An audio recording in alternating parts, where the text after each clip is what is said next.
After the recent onslaught of appalling ports on the Nintendo Switch, I was a touch apprehensive, as when I first played Life is Strange True Colors on the PS5, it launched with its own wealth of issues and barely maintained 30 frames per second. The Switch version though has been worked on by an independent team for over a year to bring it in a state that, fingers crossed, is actually worth your time and money. Cheers to Square Enix for the review copy. So does the game manage to show its true colors on Switch? Well, let's find out. First things first then, we're going to spend quite a bit of time looking at the performance, visuals, frame rates, as well as how it runs in docked and handheld, any font size options, any Nintendo Switch specific options, as well as the sound and audio, and then I'll go over my impressions of the game as it's one I've played over on PlayStation. Developed by Deck 9, I mentioned they had a dedicated team work on the Nintendo Switch port, and rather than simply releasing a ham-fisted bodge job, they really have done wonders with what's on offer here. The game runs on the Unreal Engine 4. The same Unreal Engine 4 that has been shown to struggle with the Nintendo Switch hardware through its many limitations. We'll jump straight into the frame rates, and they've managed to maintain 30 frames per second almost throughout your entire playtime. That in itself is an incredible feat. Although it might not look like it, there are some heavy effects going on, and while some of them have seen some refinement on the Switch, they have still maintained many of them. Now we'll talk specifically about the job that the team had to do on the Switch version, as it's really interesting, and it shows that with the right time and effort, you really can do a lot with what's here. Firstly, the team rebuilt the entire lighting engine, adding in what they call a light baking pipeline, as well as a brand new approach for the Switch version that deals with the reflections, probes, shaders, and dynamic shadows for the dynamic objects. And just check out the shadow quality here. Unlike some of the down-sampled messes we've seen with the Unreal Engine, these shadows are crisp, and they're not just cast onto the environment,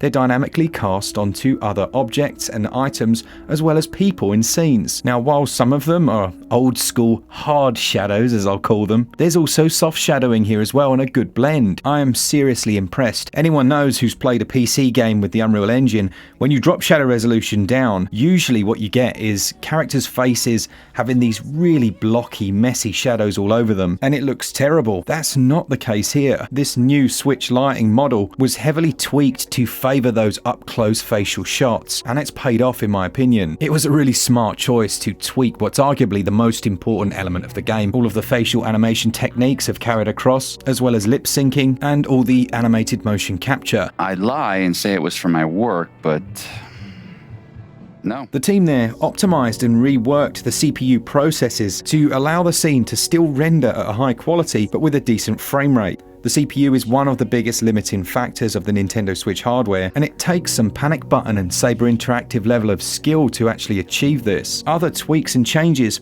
include optimizing and reworking every single character model and environmental object within the game. There had to be some pixel trimming, but they also wanted to maintain the quality of the items in the world. Now, certain things like flora and fauna have definitely seen a downgrade, but it could be a heck of a lot worse. An example of how much they've optimized then, the Haven Springs main street, which is this one, has seen a total scene polygon reduction from 13 million on other platforms down to 9 million on the Switch. But even more impressive is the processing plant at the mine, which saw a reduction from 21 million to 10 million. That's under half, while still maintaining some decent image quality. I mentioned the foliage in the game as well. That has also been completely reworked. Before we go over the Switch OLED footage then, let's talk a little bit about docked mode. If you remember what Capcom did with the RE engine, using some clever trickery to essentially upscale the image to allow for much better resolutions, we've seen another take on it here using the AMD Fidelity FX Super Resolution technique, which means that when you're playing True Colors docked, it actually increases the resolution to 1080p while maintaining a very solid 30 frames per second frame rate. I think it's this moment where anyone who worked on the development of GTA on Switch has quite possibly just left the chat. It doesn't end there though. As far as image quality goes across the board, you can see it looks great. There are some nice lighting effects in use here, and yes, there are the occasional things that stand out out as certainly lower quality than the PS5 version, but we've also got a great attention to detail. The Unreal Engine is notorious for streaming in textures.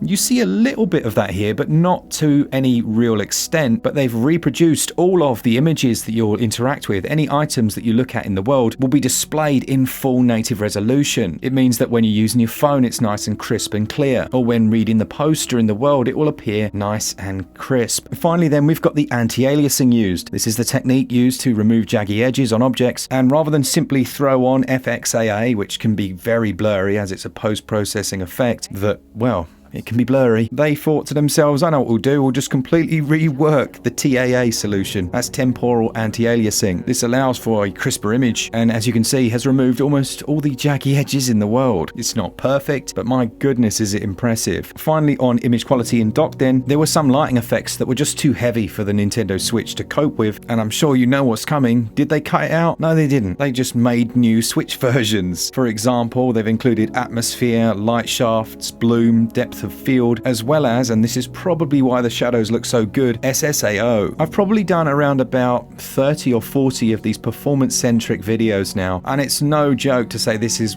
probably the most impressed I've ever been. I have noticed a couple of little glitches in docked mode. For example, at the bottom of the screen sometimes you get a very strange pixel effect that seems to go away when it loads into the next area, and a few small shadow glitches here and there, but generally it's incredibly impressive. You've also got HD rumble, and some of the main area load times can be quite long, but the smaller load times, like going in and out of shops, is almost instant. And then we go over to handheld mode. I'm going to say hands down this is the best looking game on the Nintendo Switch in handheld. All of these effects squashed down onto the small screen just look so crispy. You don't notice the small changes nearly as much, and bar a couple of stutters that were there in every other version, the frame pacing's really decent. But what's the most important detail they've actually paid attention to? It's the text size. They upscaled and adjusted the UI and text size specifically for handheld mode. So from a visuals and performance standpoint, they have nailed it, and the best iteration of the Unreal Engine on Switch, in my opinion, bar none. Image quality is crisp, performance is on point, and it looks just as good in docked and handheld, and is running at native resolutions in both. So it is possible. I honestly thought it was just the engine, but it turns out it's the effort. Well, I'll be. If you're familiar with the game, you'll know that the soundtrack has many popular tracks added, and these are also all fully included. True Colors is set in Haven Springs, and this time around features Alex Chen, who's reunited with her long-lost brother. Unlike other games in the series, there's no overarching mystery, at least initially, which caused some players to feel a little less engaged. But as with other titles, Alex does still have her own specific abilities.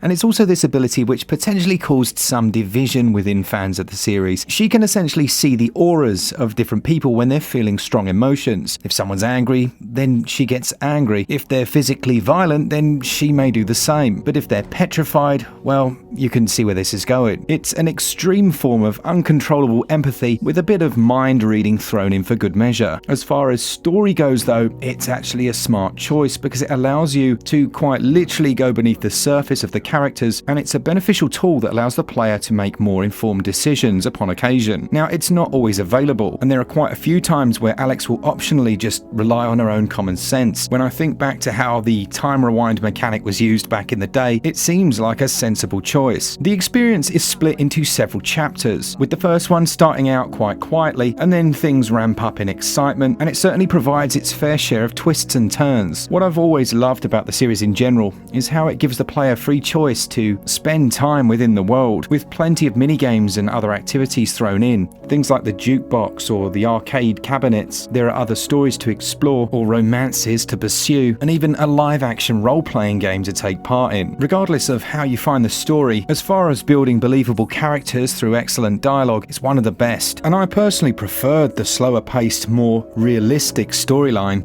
particularly compared to number 2. Aside from her powers, Alex also has a mobile phone that she can peruse. This gives further exposition, and key events will be noted down in her journal. As far as controlling Alex goes, you'll control her with the left stick, controlling the camera with the right, which was a touch slow at first, and I tweaked this in the options, and then she'll interact with A and X, and her abilities use a combination of these buttons. There's also a context-sensitive run button here, and while it makes sense that you can't always run around as you might be mid-conversation walking with someone, there are a few times times where these limitations feel a touch restrictive. When it comes to the pricing, well, we're looking at a full £49.99 release or your regional equivalent. But if you want the digital deluxe edition, then you're looking at an extra £5, bringing it up to £55, which includes the Wavelengths DLC featuring Steph. Personally, I think they've gone in too high as far as price goes. I understand they've put in a lot of effort and time, but had they gone for £39.99, I think they would get a much higher uptake. With that said, value isn't just affected by price, it's also affected by quality, and they've certainly nailed it in that department. It's a fantastic experience on Switch. Life is Strange True Colors will act as the benchmark for the Unreal Engine going forward. Deck 9 Games have done a great job. I can wholeheartedly recommend it on the Nintendo Switch, and if that price is too high, then add it to your wish list and pick it up when it's on sale. It gets a SwitchUp score